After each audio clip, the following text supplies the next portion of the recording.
Welcome to Africa Insight. This week, Jervin is back to discuss a story from the DRC, where for once we are not going to be discussing conflict or the Ebola outbreak. We are in fact going to discuss a constitutional amendment, seemingly aimed at extending Tshisekedi's time in office. Would you like to tell us about that, please? Yeah, so thanks, Louw. Over this past weekend, and on Monday, the DRC Senate, that's the upper house of parliament, passed a bill which would allow for a referendum, or the legal precedence for a referendum. On the Friday that it passed, the 12th, the lower house, that's the National Assembly, they passed the bill as well. So now Tshisekedi just needs to sign it. So basically what happens, Louw, is that this bill now has the legal precedence for a referendum to change the constitution.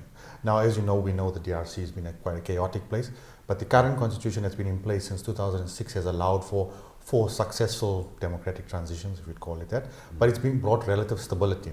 Now, this referendum will allow a constitutional change, and if the constitution is changed, Tshisekedi will reset his term. His term comes to end in 2028. Now, interestingly, Louw, he's been saying for months, it's actually been rumors that he's been wanting to change the constitution, and only the last 2 months he's become vocal about it. He's been saying things that he'll only stay on for another term if there's a referendum, he'll only do it if people do it, support him, and he's also mentioned that there's a caveat to having elections in 2028, and that is that there's the war in the east. How can you have elections if the war is ongoing, okay? But this is quite ironic, and just to end on this one last point is that if you have a referendum, you still need people to vote. Sure. So now people from the North-South Kivus and Ituri won't be able to vote. So yeah, it's causing quite a bit of stir in the DRC. Right, now this proposal is by no means popular. Plenty of people are unhappy about it. What does the pushback look like at this point? Yeah, so the first pushback law was I mentioned on last week Friday when the National Assembly passed the bill. There were quite big protests in Kinshasa. 20 people were arrested and 2 allegedly killed, though government forces say no one. Media says 2 people, so we're not clear on that. But Martin Fayula, who you may remember, according to many, he actually won the first election against Tshisekedi, but it was rigged and whatever.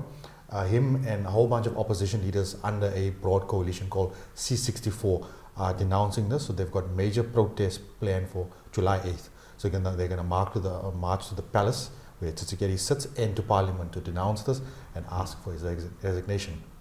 The more interesting one is Tshisekedi's enemy number 1, Joseph Kabila, the former president. He's been making lots of noises about what's going on, which is funny because he was in power for close to 20 years also. So it's quite a chaotic place right now, barring everything else that's going on in Ebola and the war.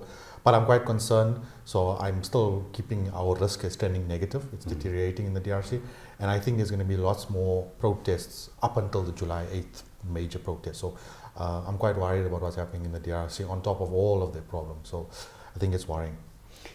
Certainly won't be the last Africa Insight on this particular subject, I'm sure. But for today, let's leave it at that. Thank you for joining Africa Insight this week. If you'd like more information on our products or services, please visit our website or socials.